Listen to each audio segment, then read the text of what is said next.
అందరికీ నమస్తే. ఒక ఇన్సిడెంట్ జరిగి 5 డేస్ అయింది. 26 జనవరి రోజు మనమంతా జెండా ఎగరేసుకొని ఇక 26 జనవరి మనమంతా సొంతం చేసుకొని జరుపుకున్నాం, అయిపోయింది. ఇక అంతా అయిపోయింది, జెండా ఎగరేసుకున్నాం, ఎవరింట్లోకి వాళ్ళు వెళ్ళిపోయినాం. అంతా అయిపోయినాక సాయంత్రం కిషన్ రెడ్డి గారు ఒక సభ పెట్టుకున్నాడు. ఆయన ఏంటంటే భారతమాత ఫౌండేషన్ తరపున భారతమాతకు వందనం అనే ఆయన వ్యక్తిగత కార్యక్రమం. అది బీజేపీకి సంబంధం లేదు, ఎవరికి సంబంధం లేదు. చీఫ్ గెస్ట్గా గవర్నర్ గారు పిలిచిండ్రు. నెక్లెస్ రోడ్ల పీపుల్స్ ప్లాజాలో ప్రోగ్రామ్. ఆ మీటింగ్ అయిపోయింది, కిషన్ రెడ్డి గారు అక్కడనే ఉన్నారు. అయితే ఈ గవర్నమెంట్ సంవత్సరం పూర్తయిందని చెప్పేసి హుస్సేన్ సాగర్కి వెళ్ళి పటాకులు పిలిచింది, గుర్తుందా? డిసెంబర్ 7, 9వ తారీఖు నాడు 7, 9 తారీఖుల్లో అక్కడి నుంచి పటాకులు పిలిచిండ్రు. లోపల సేమ్ బోట్లు, ఇప్పుడు కిషన్ రెడ్డి వాళ్ళ ప్రోగ్రాము బోటు ఎక్కడైతే బోట్ల మంటలు అనుకున్నాయో సేమ్ అక్కడనే అదే బోటు. రేవంత్ రెడ్డి పేల్చిన దానికన్నా నేను ఎక్కువ పేల్చాలని చెప్పి కిషన్ రెడ్డి గారు ఏం చేసిండ్రు, ఈ బాణసంచ మన టపాకులు పేల్చే కార్యక్రమం పెట్టుకున్నారు.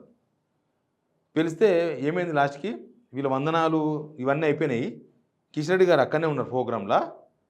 హుస్సేన్ సాగర్లో ఇంకో బోట్ల టపాకులు వెళ్ళినాయి.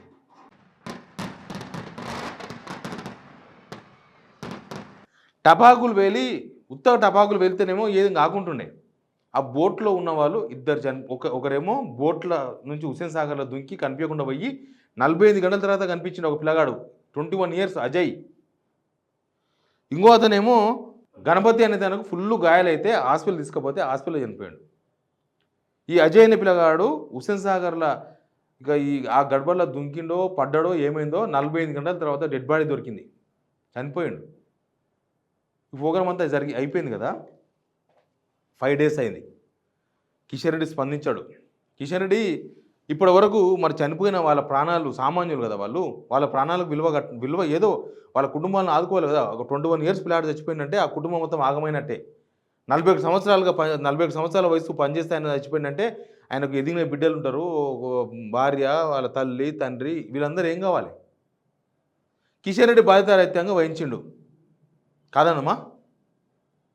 మనకు అల్లు అర్జున్ ఎపిసోడ్ గుర్తులేదా?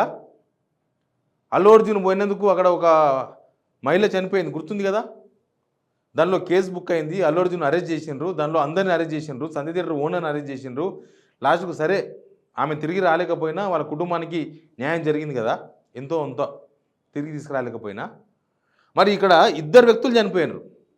ఇద్దరు కుటుంబానికి పెద్ద దిక్కుగా ఉండాల్సిన ఒక ఆయన చనిపోయిండు. వాళ్ళ కుటుంబాన్ని భవిష్యత్తులో నడిపించాల్సిన 21 ఇయర్స్ పిల్లగాడు చచ్చిపోయిండు. ఇప్పటిదాకా ఆ ట్రస్ట్ నుంచి సహాయం ఇంతవరకు ఎందుకు ప్రకటించలే?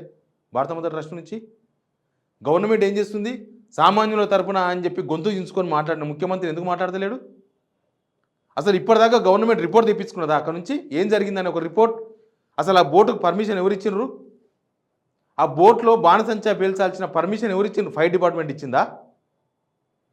అసలు ఆ బోటు అక్కడ దాకా ఎట్లా పోయింది? ఆ ఫైర్ సామాన్ తీసుకొని బాణసంచా తీసుకొని హుస్సేన్ సాగర్ నడి హుస్సేన్ సాగర్కి ఎట్లా పోయింది? దానిలో మనుషులు ఉన్నారు, బోటు ఎట్లా పోయింది? దానికి ఎవరు బాధ్యత వహించాలి? కిషన్ రెడ్డి బాధ్యత వహించాలనా? ముఖ్యమంత్రి బాధ్యత వహించాలనా? ఎందుకంటే అడిగి ప్రైవేట్ బోట్ వేసుకొని పోనికి అవకాశం లేదు. నేను బోటు ఇంటికాంచి మడత పెట్టుకొని తెచ్చుకొని బోట్ వేసుకొని పోతా అంటే కుదరదు కదా. అక్కడ కొన్ని బోట్లు ఉంటాయి, దానికి టూరిజం శాఖ పర్మిషన్ ఇవ్వాలి. టూరిజం శాఖ ఎవరు? మంత్రి జూపల్లి కృష్ణారావు. మరి జూపల్లి కృష్ణారావు గారు పర్మిషన్ ఇచ్చిండ్రా దానికి? మొన్న పర్మిషన్ ఇవ్వకపోతే మరి అక్కడ కిషన్ రెడ్డి మీద కేసు పెట్టాలి కదా. కిషన్ రెడ్డి ప్రోగ్రామ్కు పర్మిషన్ లేకుండా బోట్ల బాణసంచా తీసుకుపోయినందుకు కిషన్ రెడ్డి మీద కేసు పెట్టాలి. జూపల్లి కృష్ణారావు స్పందించిండు. ఏం స్పందించిండు తెలుసా? దానికి బాధ్యులైన ఆఫీసర్ల మీద చర్యలు తీసుకోవాలంట. కిషన్ రెడ్డి అనే పేరు కూడా వలకలేకపోయాడు జూపల్లి కృష్ణారావు గారు.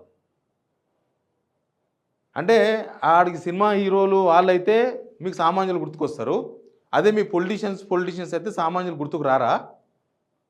ఇప్పుడు కిషన్ రెడ్డి ఉన్నాడు కేంద్ర మంత్రి, మీకు దోసానం ఉంది కాబట్టి ఆ ఇద్దరు చచ్చిపోతే చచ్చిపోని, వాళ్ళ ప్రాణాలు పిలవలేదు, వాళ్ళ కుటుంబాలు ఆగంగాని వాళ్ళు రోడ్డు మీద పడి వాళ్ళ కుటుంబం వాళ్ళు రోడ్డు మీదకి ఎక్కిర్రు ఆల్రెడీ.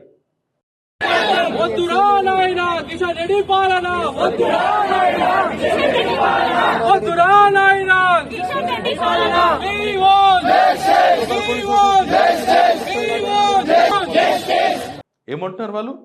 వద్దురా నాయన కిషన్ రెడ్డి పాలన, కిషన్ రెడ్డి డౌన్. ఆ 21 ఇయర్స్ పిల్లగాడు అజయ్ బీటెక్ చదువుతున్నాడంట. బీటెక్ చదివే పిల్లగాడు ఏదో పొట్టతిప్పలో కూలీ ఒకరోజు వస్తే ఇన్ని డబ్బులు వస్తే అట్లా చదువుకోవాల్సిన వాళ్ళు ఇప్పుడు ఎవరు బాధ తవ్వించాలి? గవర్నమెంటు రేవంత్ రెడ్డి మూతికి తాళం పడ్డది. రేవంత్ రెడ్డి కిషన్ రెడ్డి విషయంలో స్పందించేంత దమ్ము ధైర్యం ఉందని నేను అనుకుంటలేను. ఎందుకంటే 5 రోజులు అయింది స్పందించాల్సి వస్తే మరి ఓ ప్రెస్ మీట్ పెట్టి కిషన్ రెడ్డి బాధ్యత వహించాలని కిషన్ రెడ్డి దగ్గర నుంచి డబ్బులు ఇప్పియాలి కదా, ఎందుకు ఇప్పియకూడదు? ఇప్పుడు కిషన్ రెడ్డి పేదోడా, రేవంత్ రెడ్డి పేదోడా? పర్మిషన్ లేకుండా పోతే కిషన్ రెడ్డి మీద కేసు పెట్టాలి, పర్మిషన్తో పోతే డబ్బులు ఇప్పియాలి, గవర్నమెంట్ కూడా డబ్బులు ఇవ్వాలి దానికి బాధ్యత వహించి పర్మిషన్ ఇచ్చినందుకు. ఇప్పటిదాకా ఎందుకు స్పందించలే? అంటే సామాన్యులు గాలికి పోనా? రేవంత్ రెడ్డి గారు చచ్చిపోనా? మీరు పొలిటీషియన్స్, మీరు రెడ్డిలు, లేకపోతే కిషన్ రెడ్డి మావోడు, నేను కిషన్ రెడ్డితో నాకు పని ఉంది, లేకపోతే కిషన్ రెడ్డితో మంచిగా ఉండి కేంద్రంతో పనులు చేయించుకోవాలి నేను, కాబట్టి కిషన్ రెడ్డి సహకరిస్తున్నాడు కాబట్టి మనం పోనా? 2 ప్రాణాలు గాలి కలిసిపోనా? ఎందుకు స్పందించాలి ఇప్పటిదాకా? ఇది బీజేపీ ప్రోగ్రాం కాదు, మళ్ళీ చెప్తున్నాను నేను. దీనికి 100% కిషన్ రెడ్డి బాధ్యత వహించాలి, బీజేపీ కూడా కాదు. అంటే మీ ప్రోగ్రాం కోసం ఎంతమంది ప్రాణాలన్నా పోని, దానికి లెక్కలేదు, స్పందించరు. జూపల్ కృష్ణారావు ఏమో ఎటుగాని మాటలు మాట్లాడుతున్నాడు. అసలు ప్రోగ్రాం చేసింది కిషన్ రెడ్డి, ఆ ప్రోగ్రాం జరిగిన కారణం కిషన్ రెడ్డి, ఆయన పర్సనల్ ప్రోగ్రాం అది. ఆడ పేలనిక కారణం కిషన్ రెడ్డి, ఆయనకు పర్మిషన్ ఇచ్చింది మీరు. మళ్ళీ ఎవరు చర్యలు తీసుకోవాలి, ఎవరు మీ చర్యలు తీసుకోవాలి? ఇప్పటివరకు ఆ 2 ప్రాణాలదు అసలు లెక్కనే లేదు, ఎవరు స్పందించలేదు కూడా. గవర్నమెంట్ ఇప్పటిదాకా ఒక అఫీషియల్ నోట్, హుస్సేన్ సాగర్ ఉన్న ప్రైవేట్ చెరువు అది, ఎవరిదన్నా స్విమ్మింగ్ పూల్ అది, గవర్నమెంట్ది కదా? అంటే హుస్సేన్ సాగర్లో జరిగిపోతే కూడా ప్రభుత్వానికి సంబంధం లేదా? ప్రభుత్వానికి సంబంధం లేదు, కిషన్కి సంబంధం, ఎవరికి సంబంధం లేదు. మరి ఎవరికి సంబంధం ఉంది? ఈ విషయంలో న్యాయం జరగాల్సిన అవసరం ఉంది. దీనిలో ఎటువంటి న్యాయం జరుగుతుంది అనేది ప్రభుత్వం తెలుసుకుంటుందా, కిషన్ రెడ్డి తెలుసుకుంటాడా, జూపల్ కృష్ణారావు తెలుస్తాడా? ఎవరు తెలుస్తారో తెలుసుకోండి. ఇద్దరు అధికారులను సస్పెండ్ చేసేసి చేతులు దులుపుకుంటా ఉంటే నైచేల్తా. ఆ ఇద్దరు అధికారులను సస్పెండ్ చేసినంత మాత్రాన ఆ 2 కుటుంబాలకు న్యాయం జరగదు. వాళ్ళకి న్యాయం జరగాలంటే ఏం చేస్తారో చేయండి, ఎవరి మీద కేసు పెడతారో పెట్టండి, ఎవరితో డబ్బులు ఇప్పిస్తారో ఇప్పియండి, ఆ కుటుంబాలకు ఆసరా నిలవండి. Please subscribe signal TV.